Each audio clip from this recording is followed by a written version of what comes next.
Bert is definitely deceased. And when I bought it not half an hour ago, you assured me that its lack of movement was due to it being tired and shagged out after a long squat. I like your hat. Thank you. Your hat. Looks good on you. Yeah, it does. Good. First of all, I saw an old picture of you when you worked on his Help magazine. Was Harvey Kurtzman at all influenced? Did you like the humor in Mad magazine and Mad magazine, but the reason I did that, you know, was Terry Gilliam. You know that, don't you? He was the guy who came to me, and he'd seen me on Broadway in '64, and he said, I want you to come and do this fumetti, which was taking photographs and then putting speech bubbles in. And I worked with Terry for a couple of days on that and thoroughly enjoyed it. It's how I got to know him, and he was working at that time for Harvey Kurtzman.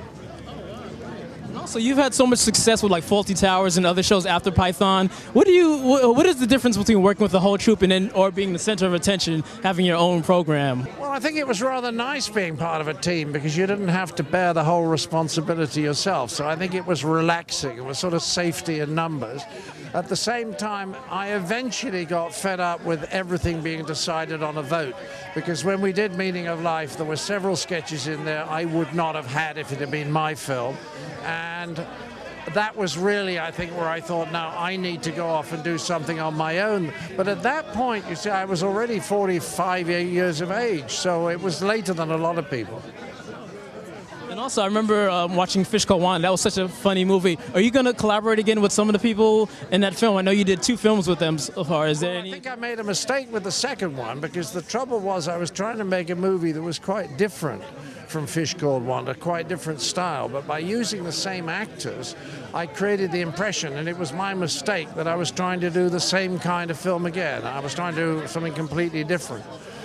So I think now, if I'm doing another one, and I'm writing a script with a friend of mine called Lisa Hogan, whom I've known for ages.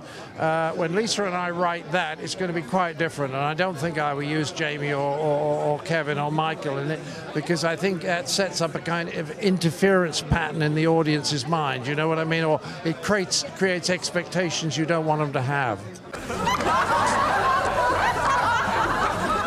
You're an accomplished musician.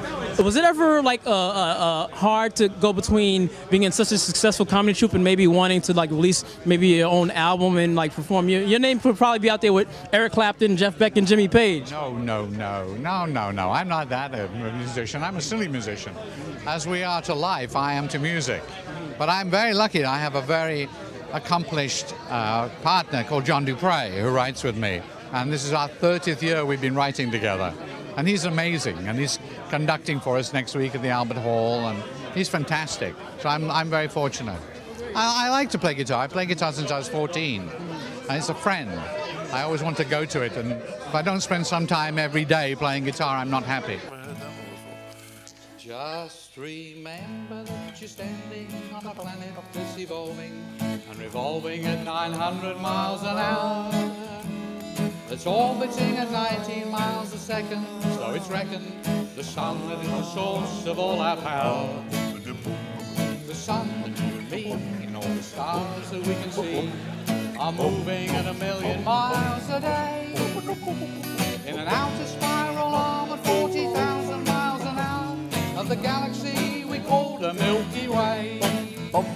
Our galaxy itself keeps on expanding and expanding in all of the directions it can whiz. As fast as it can go, at the speed of light, you know, 12 million miles a minute, and that's the fastest speed there is. So remember, when you're feeling very small and insecure, how amazingly unlikely is your birth. And pray that there's intelligent life somewhere out in space, 'cause there's bugger all down here on Earth. I heard that George Harrison had a lot to do with this, producing one of your films, and like, how well did you know George, and what was it like working with him? I knew he was a very close friend of mine, and we you know, he was lovely. He was a fabulous man, and he paid entirely for The Life of Brian, put up the whole $4 million. He mortgaged his house so the film could be made. You can't ask for better than that. Well, thank God, you know, that George Harrison was a big Python fan. That's really it, and that Eric had gotten over the years quite close to George. Because I met him out here at a screening of The Holy Grail. Partied for days. He was good fun.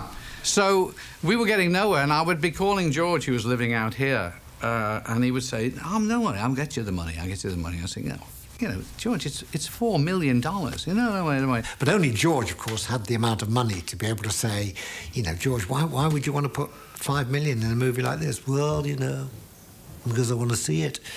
And that's, you know, he could afford to do that. Basically, that's it, I suppose. I just wanted to see the film.